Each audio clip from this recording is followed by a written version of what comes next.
Buenos días, doctora. Primero, muchas gracias por acudir a la cita. Usted es especialista en cirugía plástica. ¿Cuál es la función de un cirujano plástico en una persona con síndrome de Stickler? Buenos días, Eva. Muchas gracias a ti por invitarme. Bueno, para poder diagnosticar un síndrome de Stickler en una primera consulta, hay que estar alerta, hay que tener experiencia y ojo clínico y pensar en ello, pensar en síndromes que se puedan asociar con fisuras faciales. Generalmente los niños vienen a la consulta para valorar una fisura de paladar y nos tiene que hacer pensar que puede tratarse de un síndrome de Stickler si además vemos que esos niños tienen una mandíbula muy pequeña y que ya vengan con gafas, porque muchas veces pues, ya han sido diagnosticados de miopía. O sea, un niño con una fisura palatina, una mandíbula, un mentón muy pequeñito y gafas, ya nos tiene que hacer pensar en un síndrome de Stickler. Además, pues buscamos esos rasgos faciales característicos. Muchas veces tienen la carita un poquito plana porque tienen menor prominencia de los huesos malares, de las mejillas. También a veces la raíz nasal es un poquito más plana. A veces los pabellones auriculares están insertados un poquito más bajos.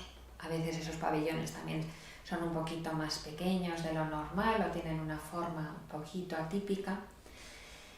Comparativamente, los ojos suelen ser un poquito prominentes. A veces eso se llama exoftalmos, están como un poquito más proyectados. A veces eso les da una mirada muy atractiva, muy bonita, pero todo eso pues en conjunto debe hacer pensar en que pueda tratarse de un síndrome de Stickler. Bueno, ¿en qué consiste la secuencia de Pierre-Robin? ¿Cuáles son primero, a nivel visual, qué es lo que se ve, y luego qué complicaciones se da en un niño que tiene secuencia de Pierre-Robin? Bueno, la secuencia de Pierre-Robin se define como una secuencia se diferencia de un síndrome en que una secuencia asocia varios signos o síntomas con una relación causal. O sea, un signo o síntoma puede estar produciendo el resto en cadena, mientras que en un síndrome se asocian signos o síntomas que no necesariamente tienen una causa común, ¿no? Entonces, se llama secuencia Pierre-Robin porque la mandíbula pequeña, que se llama retrognatia o micrognatia, que la mandíbula es pequeña y está retraída, posicionada en una posición posterior en la cara, eso ocasiona que la lengua no se pueda alojar bien, no tenga suficientemente sitio en la cavidad oral, entonces la lengua cae hacia atrás, lo que se llama glosoptosis, y eso puede producir una obstrucción de la vía aérea o alteraciones de la deglución. Eso realmente constituye la secuencia Pierre-Robin, la microretrognatia con glosoptosis y con un cierto grado de obstrucción de la vía aérea y de la deglución. Además, en un porcentaje muy alto asocia fisura del paladar, pero no es necesariamente un signo de la secuencia. ¿Qué puede producir esta secuencia? Pues, bueno, por un lado, el signo más preocupante, más grave, sería efectivamente la obstrucción de la vía aérea.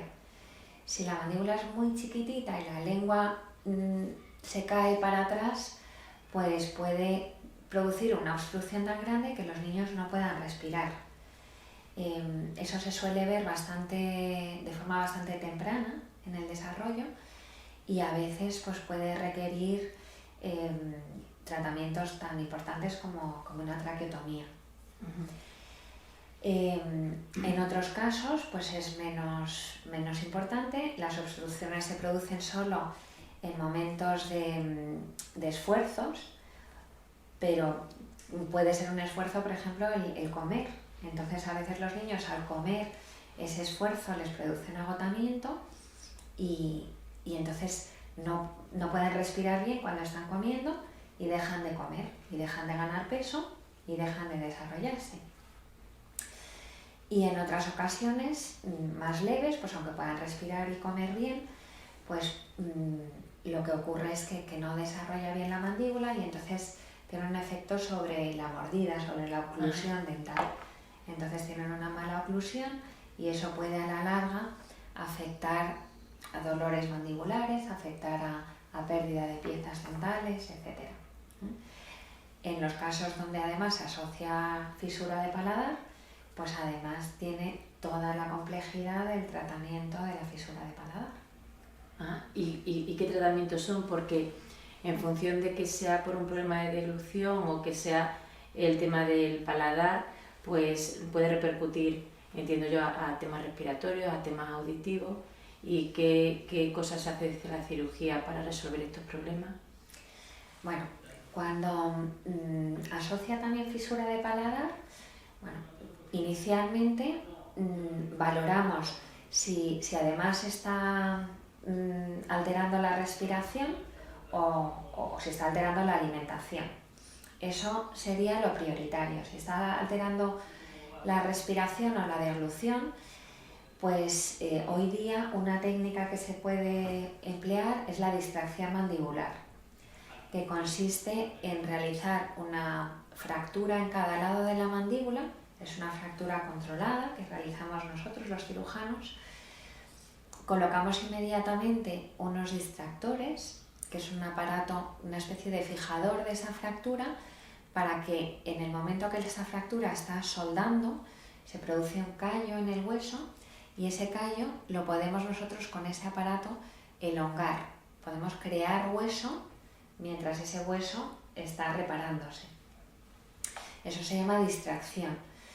Entonces, habitualmente pues vamos alargando, distrayendo a razón de 1 milímetro al día, y cuando hemos conseguido suficiente hueso, que normalmente necesitamos pues entre 1 centímetro y 2 centímetros en cada lado de la mandíbula, pues una vez hemos conseguido la longitud necesaria, tenemos que mantener otras 6 semanas aproximadamente esos aparatitos, esos distractores, hasta que el hueso haya consolidado, el hueso ya esté firme, y después los podemos retirar.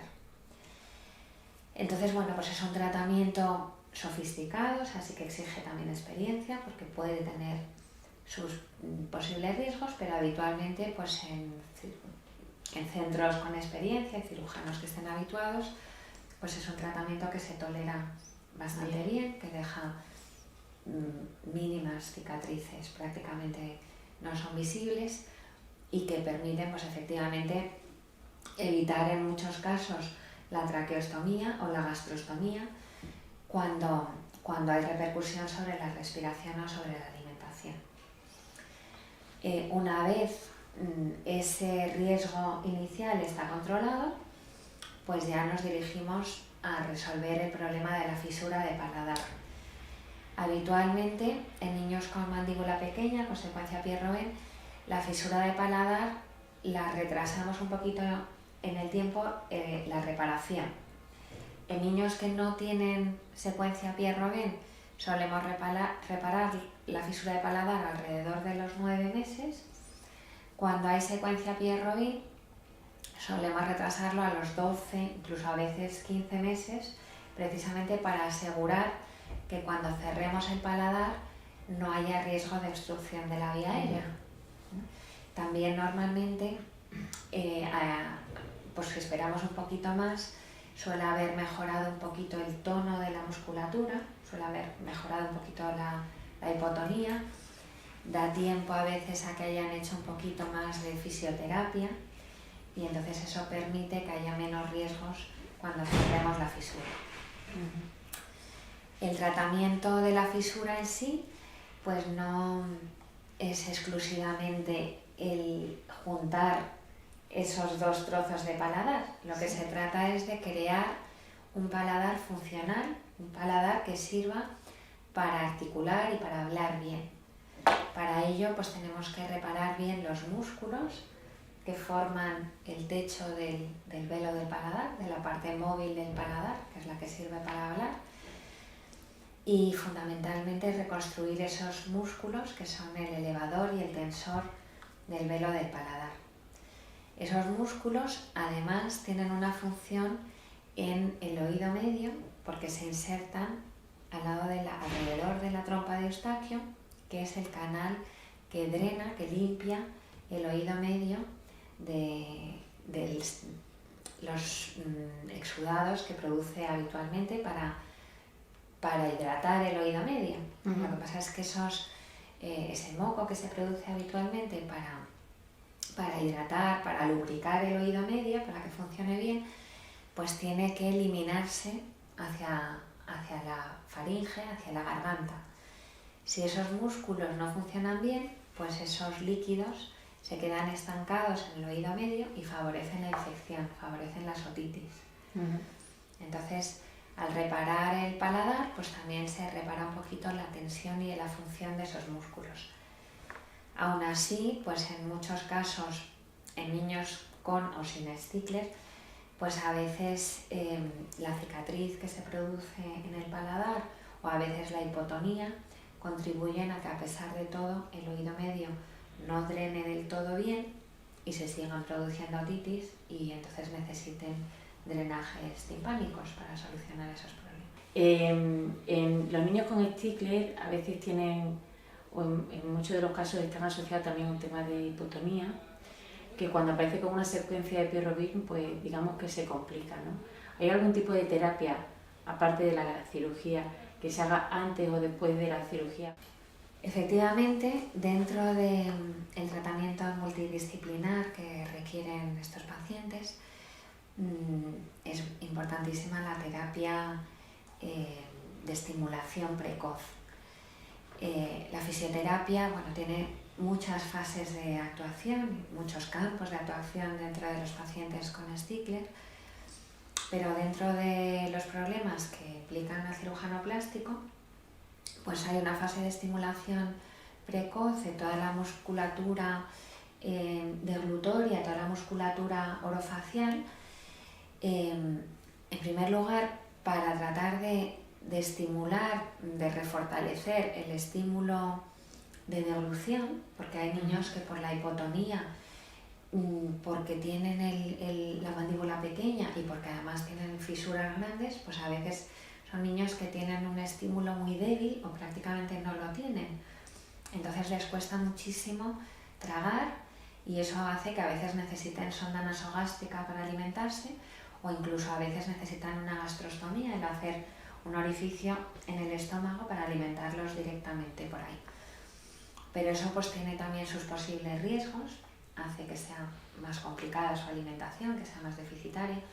Entonces, idealmente, pues si desde el principio se les estimula mucho con algunos ejercicios y masajes de la musculatura de la deglución y de la musculatura de la boca y de la musculatura de la cara, pues puede evitar necesitar sonda permanente o necesitar gastrostomía. También ayuda a que los músculos estén más fuertes y estén menos rígidos para, a la hora de reparar el paladar, pues que esos músculos puedan funcionar mejor de cara al habla, para que los músculos se puedan mover mejor, el paladar pues no esté rígido y tenga una mejor movilidad para que ellos puedan desarrollar mejor el habla. Y además, pues también en la cara a veces pueden tener también un grado de hipotonía que se refleje en la masticación correcta, en el habla correcta y en su expresividad, que también es muy importante. Entonces, a veces ayuda a todo ello, a que también su expresividad facial sea mejor. Sí. Entonces, Manuel nació con fisura palatina, pequeña, era de la parte blanda del paladar, pero yo creo que lo que lo hizo todo más complejo era la hipotonía que tenía. No tenía el reflejo de succión y los primeros 18 días se alimentó con sonda nasogástrica.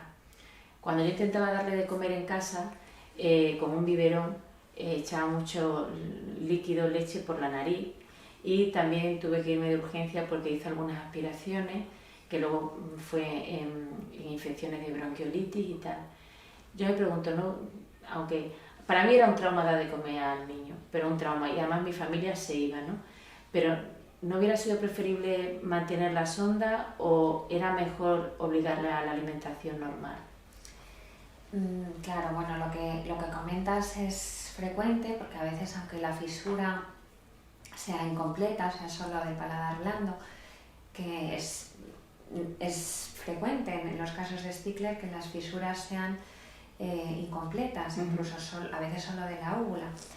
Lo que pasa es que la mandíbula pequeña y la hipotonía pues lo complican, hacen que efectivamente al darles el biberón pues tengan un reflejo de succión débil o se agoten por el tema de que les cuesta respirar a la vez que cuando están comiendo, cuando hacen un esfuerzo, o que tengan también hipotonía de la propia musculatura de la hipofaringe, lo que les ayuda a succionar y a tragar, ¿no?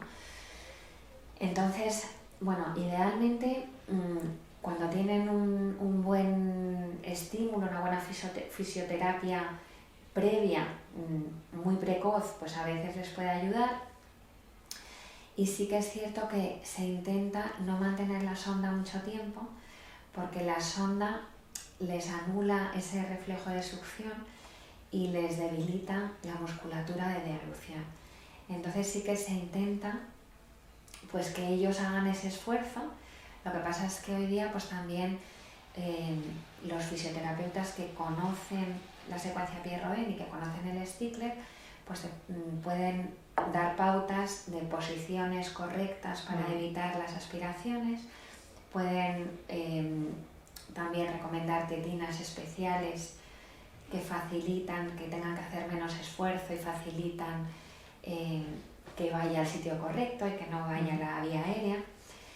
Y bueno, en algunas ocasiones pues sí que cuando hay aspiraciones, cuando las tomas son muy largas, cuando hay reflujo importante o cuando hay aspiraciones frecuentes, pues eso puede todo condicionar que sea una indicación de distracción mandibular.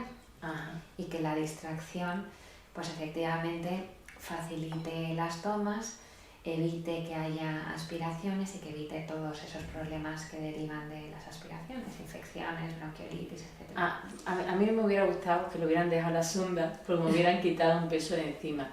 Lo que sí es cierto que cuando yo empecé cuando Manuel empezó con la fisioterapia, le hicieron estimulaciones en la cara por medio del método Goita y ahí se terminaron los problemas. Eso también es cierto. Claro. Entonces, bueno, pues es cierto que los padres muchas veces prefieren la comodidad de la sonda porque aseguran que el niño se alimente, es un poquito más rápido y además pues no tienen los sustos de que los niños atraganten o que después acaben neumonía. Pero es cierto que la sonda tampoco se puede mantener de forma permanente porque a veces la sonda puede producir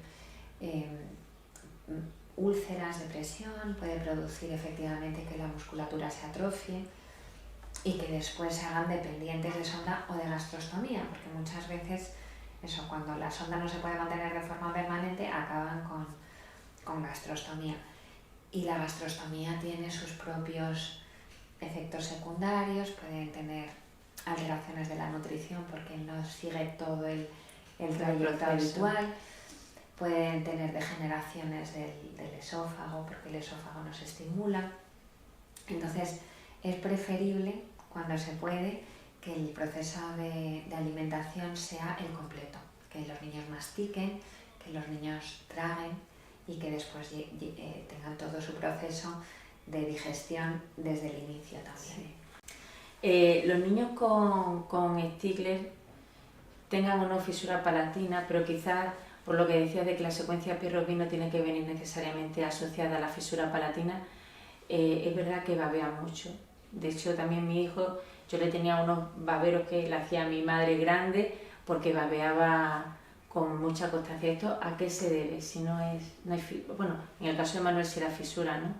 El babeo, o hipercialorrea, que es el término médico, se produce por dos factores. Por un lado, hay una alteración estructural, al ser la mandíbula muy pequeñita y el maxilar sobresale un poco, pues la parte mandibular de la boca, que es la que retiene la saliva que estamos produciendo, pues no es suficiente continente para la saliva que se produce.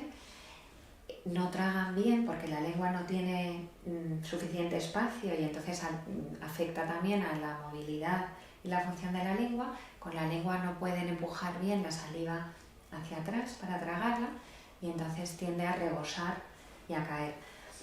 Cuando además tienen fisura palatina, pues también se conecta toda la mucosidad que se produce en la nariz con la boca y entonces hay todavía más contenido que tienen que vaciar de la boca y eso produce todavía más babeo.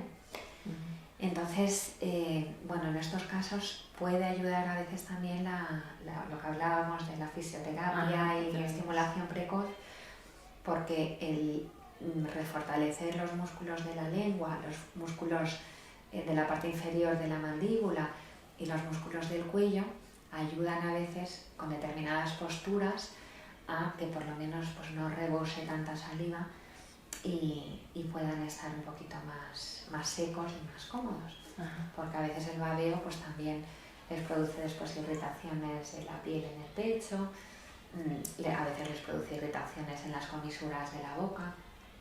Entonces, bueno, es un problema que va mejorando conforme los niños van creciendo, se va fortaleciendo su musculatura oral y conforme se va desarrollando la mandíbula, también cuando se repara el paladar, pero en esos primeros meses pues a veces ayuda también un poco la fisioterapia. Con respecto al babeo, cuando los niños segregan tanta baba, yo no sé si es porque tragan algo de baba, pero como que no funciona bien a nivel respiratorio, porque también es verdad que en las primeras fases de los niños parece que están siempre con problemas respiratorios a nivel del pecho. Y hay veces que te dice el médico hay infección y otras veces no hay infección, pero la sensación que tú tienes es que está sonando constantemente el pecho. ¿Eso se debe a que hay un exceso de babeo también o no? Más que exceso, lo que hay es un desequilibrio entre la producción y la eliminación de esas secreciones, tanto de saliva como de las secreciones bronquiales. Entonces, muchas veces está relacionada con la hipotonía, que los niños con Stickler tienen en grado variable, como todos los síntomas, sí. Pues hay desde afecciones leves hasta afecciones muy graves. Entonces, cuando tienen hipotonía, pues muchas veces puede producir también laringomalacia, que es que la laringe, o sea, la entrada a la vía aérea, a la tráquea y a los bronquios, pues tampoco funciona bien, no se mantiene abierta cuando debe, sino que con los movimientos inspiratorios que produce como una especie de vacío, pues la laringe se colapsa porque es demasiado blanda.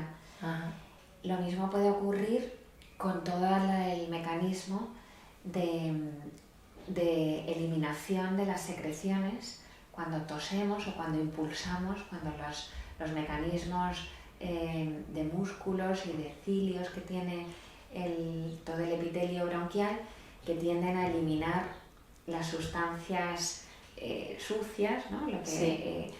Pues esas secreciones bronquiales ayudan a eliminarlas hacia afuera, actúan como de filtro. Y lo mismo el moco nasal y lo mismo la saliva. En realidad son mecanismos de protección que nos defienden de los gérmenes que inhalamos. Lo que pasa es que cuando los mecanismos de excreción de esas secreciones no funcionan bien, pues lo que hacemos es retener demasiada secreción tanto en la vía aérea como en la cavidad nasal, como en los oídos, como en la propia boca, y entonces puede resultar en un problema. Cuando efectivamente esos mecanismos fisiológicos normales de limpieza no funcionan bien, pues en esos casos sería recomendable insistir en la limpieza de la cavidad nasal mediante sueros o sprays y también a veces pues aspiraciones de la vía aérea, aspiraciones de la faringe, de la laringe con sonditas para intentar que haya la menor secreción posible. En algunos casos en los oídos, pues lo que necesitan son drenajes timpánicos. Y ya por último, en el Stickler, con todas las manifestaciones que tiene, pues esas te persiguen toda la vida, tienes que tener un control. Con el tema de la secuencia de Pierre-Robin y todo lo que lleva consigo, ¿hay un momento en que tienes una alta definitiva o también es necesario hacer un seguimiento de por vida, pues semestral, anual o con alguna periodicidad concreta? En todos los niños con fisura palatina hacemos un seguimiento desde el diagnóstico hasta el desarrollo completo, que consideramos que en las niñas es alrededor de los 16 años y en los niños alrededor de los 18.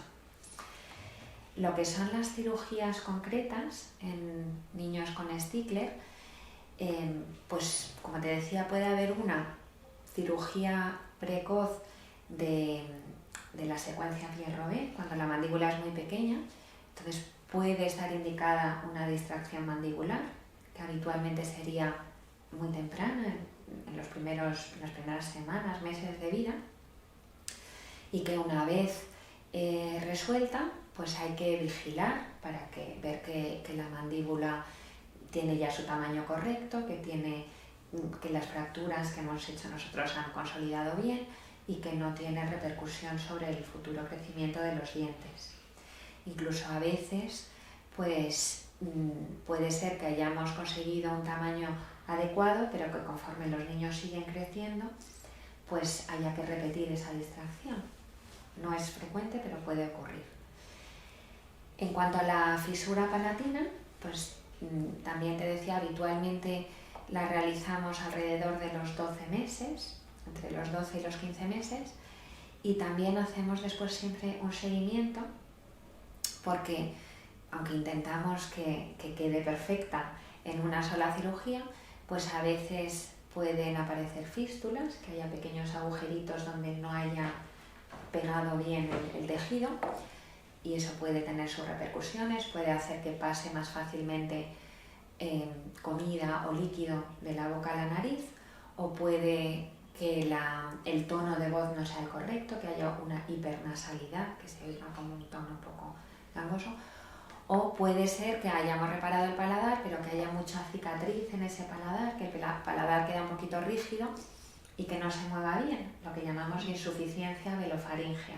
Y entonces eso también afecta al habla, a que el habla no sea lo más correcta posible. Entonces, por ello, siempre hacemos un seguimiento hasta por lo menos los 18 años. Después, en los adultos, pues también sería conveniente para estar seguros que tanto el habla como la oclusión sea la más adecuada posible. Y también, ya digamos que con una importancia quizá no tan señalada como el resto, pero bueno, también la propia estética, pues hay alteraciones más sutiles del perfil facial, de la nariz, del mentón, que a veces pues con pequeñas cirugías se pueden mejorar y que pues tanto los varones como las niñas pues se puedan sentir más cómodas, más atractivas y más guapas. Sí, que lo son. Pues muchas gracias por todo. Yo creo que nos va a ayudar sobre todo a las personas que lo vean, que seguro que tienen mucho desconocimiento y muchas ganas de saber, y su aportación seguro que les de gran ayuda. Bueno, pues nada, muchísimas gracias a ti, Eva. Me alegra muchísimo saber que Manuel y María están muy bien. Yo me acuerdo muchísimo de ellos. Y bueno, yo creo que lo principal es que haya un tratamiento integrado, sí, que todos los especialistas implicados en el tema estén coordinados y que haya una comunicación fluida entre los especialistas y con vosotros. Yo creo que la asociación ayuda muchísimo a orientar a los pacientes desde el principio y a que sepan anticipar toda la trayectoria. Sí. Y además vosotros, las cosas que tú me cuentas y que los pacientes nos cuentan, pues es lo que nos ayuda a realmente desarrollar tratamientos integrales, a que podamos desarrollar pues una alimentación adecuada, a que podamos diseñar unas cirugías especialmente adaptadas a estos pacientes que tienen unos problemas concretos y bueno, pues que el tratamiento sea el mejor posible. De acuerdo.